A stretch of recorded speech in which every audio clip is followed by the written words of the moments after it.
আম, কাঁঠালের মতো ফলের গাছের পাশাপাশি জবা, গোলাপ, ডালিয়া ইত্যাদি সবই হলো আমাদের খুব পরিচিত গুপ্তবীজী উদ্ভিদ। এরা বংশবিস্তার করে পরাগযোগের মাধ্যমে, আর তার জন্য প্রয়োজন পুংরেণু এবং স্ত্রীরেণু। এরা কিভাবে তৈরি হয় তা তো তোমরা অলরেডিই জানো।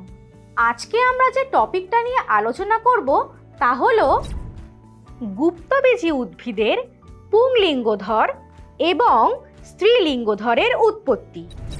গুপ্তবীজী উদ্ভিদের পরাগধানীতে পুংলিঙ্গধর অর্থাৎ মেল গ্যামেটোফাইটের উৎপত্তি ও পরিস্ফুরণ শুরু হয়। তোমরা তো জানো পরাগরেণু এই পুংলিঙ্গধর উদ্ভিদের প্রথম কোষ। এর থেকেই দুইটি পর্যায়ে পুংলিঙ্গধর উদ্ভিদ সৃষ্টি হয়। প্রথম পর্যায় প্রাক পরাগযোগ পরিস্ফুরণ এবং দ্বিতীয় পর্যায়ে পরাগযোগের পরবর্তী পরিস্ফুরণ। প্রথমে খেয়াল করো পরাগরেণুতে একটি নিউক্লিয়াস আছে, তাকে ঘিরে আছে ঘন সাইটোপ্লাজম।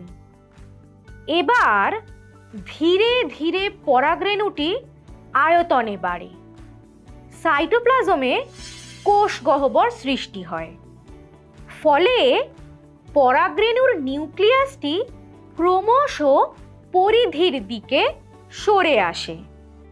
এই সময় হ্যাপ্লয়েড নিউক্লিয়াসযুক্ত প্রোটোপ্লাস্টের মাইটোসিস ঘটে। দুটি অসমান আয়তনযুক্ত কোষ তৈরি হয়। একটি হলো বড় আকারের অঙ্গজ কোষ বা ভেজিটেটিভ সেল, একে আবার নালীকোষ অথবা টিউব সেলও বলা হয়। আর অপরটি হলো ছোট আকারের জনন কোষ বা জেনারেটিভ সেল।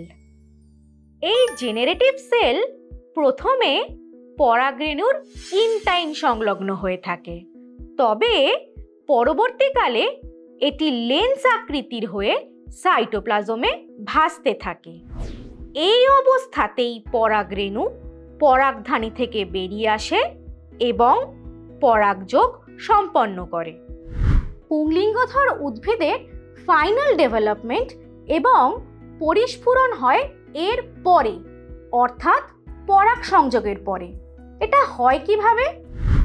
প্রথমে পরাগরেণু গর্ভমুণ্ড থেকে জল, পুষ্টি পদার্থ কালেক্ট করে ফুলে ওঠে।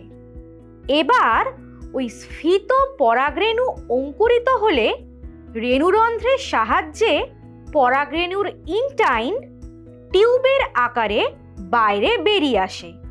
একে বলে পরাগনালী বা পোলেন টিউব। অঙ্গজ কোষ এই টিউবকে প্রোটোপ্লাজম সাপ্লাই করে। পোলেন টিউবের অগ্রপ্রান্তে থাকে হ্যাপ্লয়েড নালিকা নিউক্লিয়াস। এর পিছনে থাকে হ্যাপ্লয়েড জনন কোষ। এবার এই পোলেন টিউব গর্ভদণ্ডের মধ্য দিয়ে ক্রমশ ওভিউলের দিকে এগিয়ে যায়।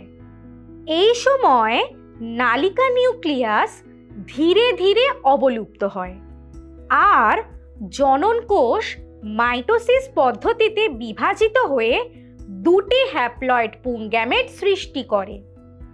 দেখো ফাইনালি যে স্ট্রাকচারটা তৈরি হলো তাতে দুটি পুংগ্যামেট, একটি ক্ষয়প্রাপ্ত নালিকা নিউক্লিয়াস এবং একটি দীর্ঘ পরাগনালী রয়েছে। এটিই হলো পরিণত পুংলিঙ্গধর উদ্ভিদ বা মেল গ্যামেটোফাইট। এবার চলো দেখে নিই গুপ্তবীজী উদ্ভিদের স্ত্রীলিঙ্গধর উদ্ভিদ কিভাবে গঠন হয়। স্ত্রীলিঙ্গধর উদ্ভিদ গঠনের ক্ষেত্রে প্রথম কোষ হলো হ্যাপ্লয়েড স্ত্রীরেণু। এটি পুষ্টি সংগ্রহ করে আয়তনে বেড়ে যায় আর এর নিউক্লিয়াসটি মাইটোসিস প্রক্রিয়ায় বিভাজিত হয়ে দুটি নিউক্লিয়াস গঠন করে। খেয়াল করো নিউক্লিয়াস দুটি স্ত্রী রেণুর দুই প্রান্তে থাকে। এই গঠনটিকে বলে ভ্রূণস্থলী বা এমব্রায়োস্যাক। এই নিউক্লিয়াস দুটির আবার মাইটোসিস ঘটে এবং প্রতিটি থেকে দুটি করে মোট 4টি নিউক্লিয়াস গঠিত হয়। নতুন গঠিত নিউক্লিয়াসগুলো আবার বিভাজিত হয়। ফাইনালি মোট 8টি নিউক্লিয়াস তৈরি হয়। এদের মধ্যে 4টি নিউক্লিয়াস ডিম্বক রন্ধ্রের দিকে থাকে।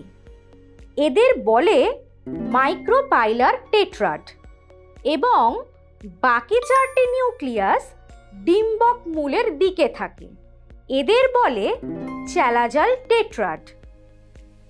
উভয় প্রান্ত থেকে একটি করে নিউক্লিয়াস ভ্রূণস্থলীর কেন্দ্রে চলে আসে। এদেরকে বলা হয় মেরুবর্তী নিউক্লিয়াস বা পোলার নিউক্লিয়াস। এরা হ্যাপ্লয়েড প্রকৃতির হয়। এই প্রসঙ্গে বলে রাখি, এই পোলার নিউক্লিয়াসগুলোই পরবর্তীকালে মিলিত হয়ে নির্ণীত নিউক্লিয়াস বা ডেফিনেটিভ নিউক্লিয়াস গঠন করে। এটি ডিপ্লয়েড প্রকৃতির হয়।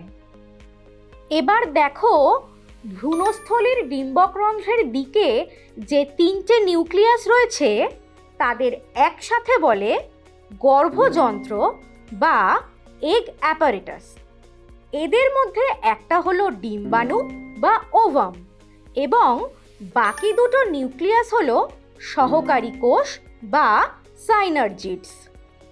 অন্যদিকে ভ্রূণস্থলীর ডিম্বকমূলের দিকে অর্থাৎ এগ অ্যাপারেটাসের বিপরীত দিকে যে 3টে নিউক্লিয়াস থাকে তাদের বলে প্রতিপাদ কোষ সমষ্টি বা অ্যান্টিপোডাল সেলস।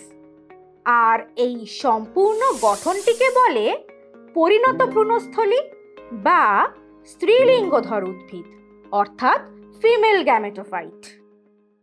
তোমরা নিশ্চয়ই খেয়াল করেছো, এক্ষেত্রে একটি মাত্র স্ত্রীরেণুই ভ্রূণস্থলী গঠন করতে সাহায্য করেছে। বেশিরভাগ উদ্ভিদেই এই ঘটনা ঘটে, তবে অ্যালিয়াম জাতীয় কিছু উদ্ভিদে 2টি স্ত্রীরেণু ভ্রূণস্থলী গঠনে অংশ নেয়। এই ধরনের ভ্রূণস্থলীকে বলে বাইস্পোরিক ভ্রূণস্থলী।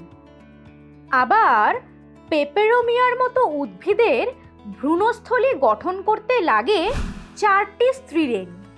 তাই এই ধরনের ভ্রূণস্থলীকে বলে টেট্রাস্পোরিক ভ্রূণস্থলী। আজ তাহলে আমরা পুংলিঙ্গধর উদ্ভিদ এবং স্ত্রীলিঙ্গধর উদ্ভিদের উৎপত্তি সম্পর্কে ভালোভাবে জেনে নিলাম।